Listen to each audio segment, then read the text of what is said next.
I'm that close? Yeah. Is that too close? Yeah. Okay, that close? That's about right. Yeah. Yeah, probably. Why not? Do it.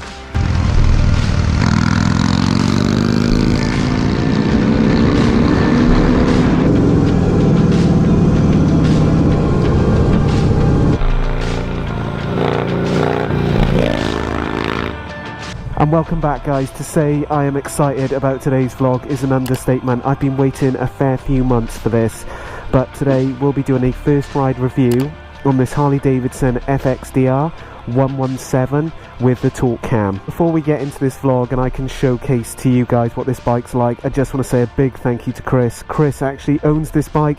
He's just had it built. He has put a fair few miles on it and he was more than happy to lend it to me. So a big thank you, Chris. As you can tell, we've got a lot of modifications on this bike, and what I'm going to do is link them all in the description box below. So just click that and you'll see everything that is on this bike.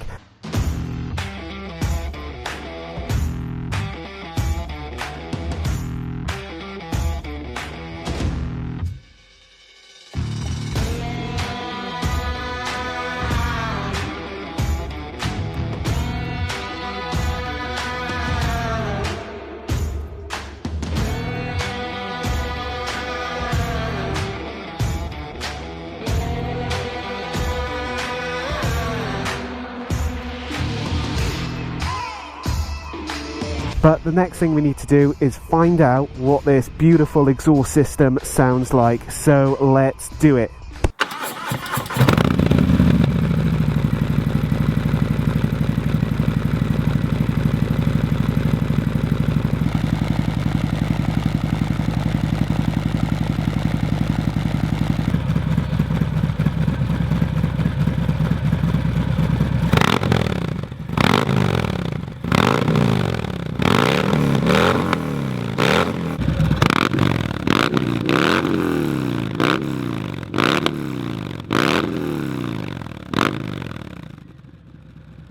So what I wanted to do, guys, is bring out a stock FXDR versus the one that we're doing a first ride experience on today.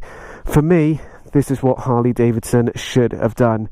It makes sense. This would have really rocked the market if they brought it out like this. However, what you've got in the stock format versus what they've done here, the big things that really stick out from an aesthetic perspective. With that rear mudguard, you've got these really ugly Star Trek Spock indicators sticking out, where on this FXDR we've really cleaned it up at the back here with the Rizomos, which gives it a nice, obviously a clean look. Then coming round the side, my biggest gripe was this air filter. Now don't get me wrong, easy to change, however just making the simple changes like this with a Screaming Eagle air filter just gives it a really nice look, in my opinion. Even then, when you look at the front of the bike, again, indicators, these big ugly things, what they've done here is just nicely tuck them up just under the clutch and brake lever.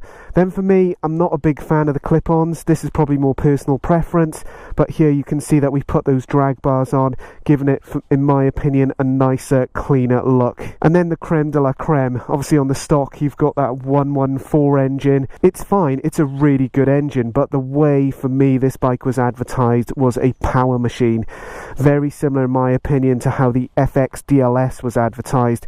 So with that type of approach, this is what I would have done. Stuck that 117 in, put a Torque Cam in. That's more of an advert for me in terms of giving it more oomph, more power. However, now is the time to get on this thing and ride it like I stole it. Only joking, Chris. The sun is out. I've got to take advantage of this. So without further ado, let's get on the bike. For those that are new to my channel, we'll be going down Beachy Head. It's my usual test route. Beautiful scenery. But as I mentioned, this is more about the engine. It's more about how that 117 reacts. And I'm looking forward to explaining what it's like to you guys. So without further ado, let's do it.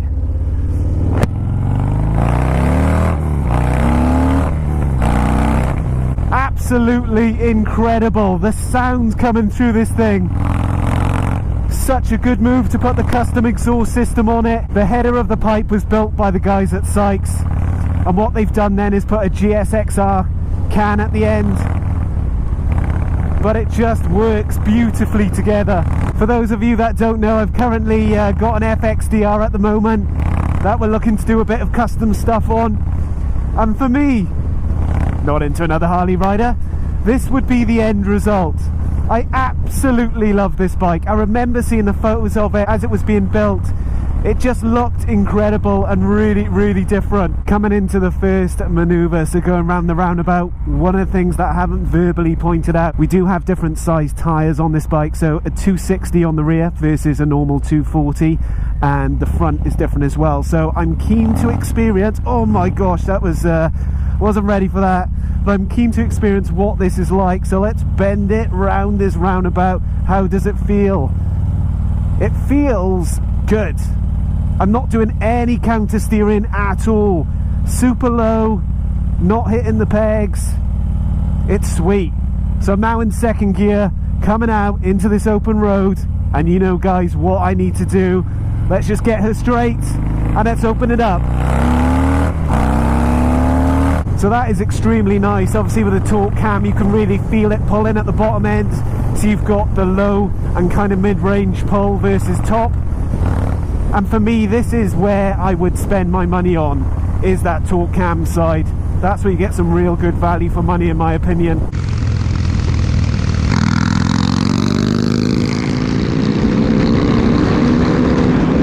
Coming up to the roundabout, so I just want to do some slicing and dicing through here. Just test the manoeuvrability, especially with these tyres on. Very good. Can lean in really easily. Nice, and then open it up.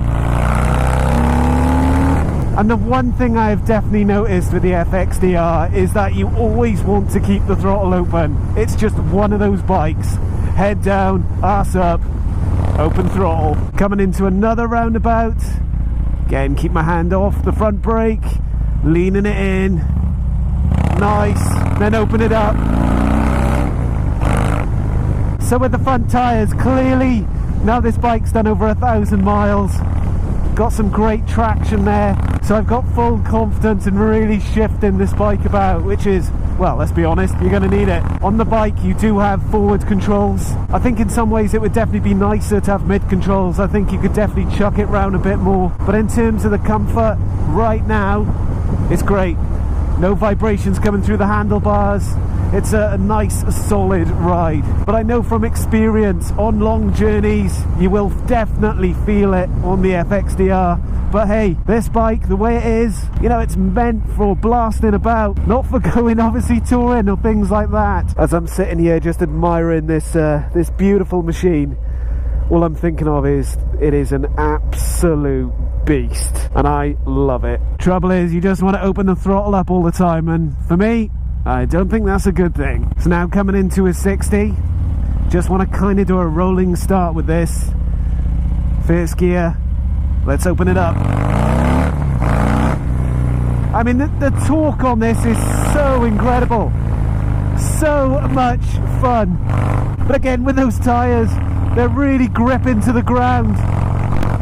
So I just feel like there's so much control on this bike. So at this stage, whilst I'm letting my heart rate calm down, the question I've got to ask myself is, will I go to this? Will I go for that stage 4 with a 117? I think for me, what I like about it the most is that torque part. I'm not a top end person, never have been, but in terms of that initial acceleration, I absolutely love it. So for me, yes, this will be on the cards in the future for me, but we'll have to wait and see which model that will be on. Into another 60, rolling start, nothing behind me, so I'm starting first. Here we go, open it up. I mean, flipping heck, this thing can shift, and as I said, for me, I just love that bottom end torque. So for me, pucker, and then out onto this beautiful countryside. Haven't been out on the bike for 2 weeks, so this for me is bliss. Let's open it up. As we move closer to Beachy Head, we can get out into these twisties. And the first one is a beaut. Coming down this straight, and then it's into a nice right and then left. Just want to ride into it. Try not to be too stiff, and then open it up. Little bit of back brake, leaning left. And it's incredible. The lean angle is so good on this thing.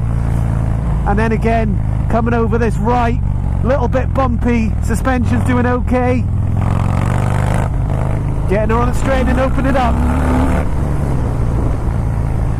And I love this part of the road because it is super bumpy, so it gives you an idea of how this Harley performs. As you probably just saw, there's a little bit of front end twitching, but that's okay, easily manageable. Then coming into a nice left bend, it's pretty tight here, so I've got to be slightly careful dropping it down.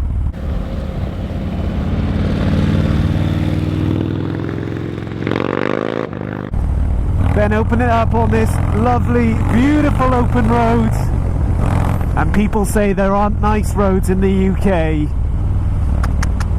You must be joking. Then coming into this nice right bend, and it opens up onto a fantastic straight, so hopefully one more time we can open this up, guys. Coming down onto the left.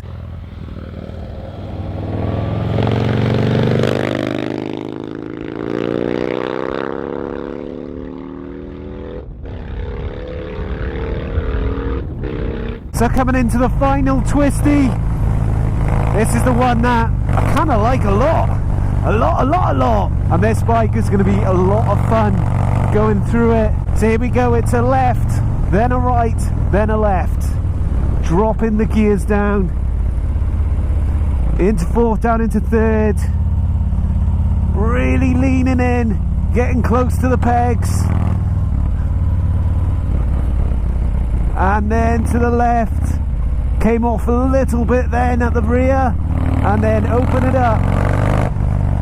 So overall, really enjoyed this experience. As I mentioned, the Stage 4 is definitely something that I'll be going for in the future. I just love the torque aspect. It is an absolute monster.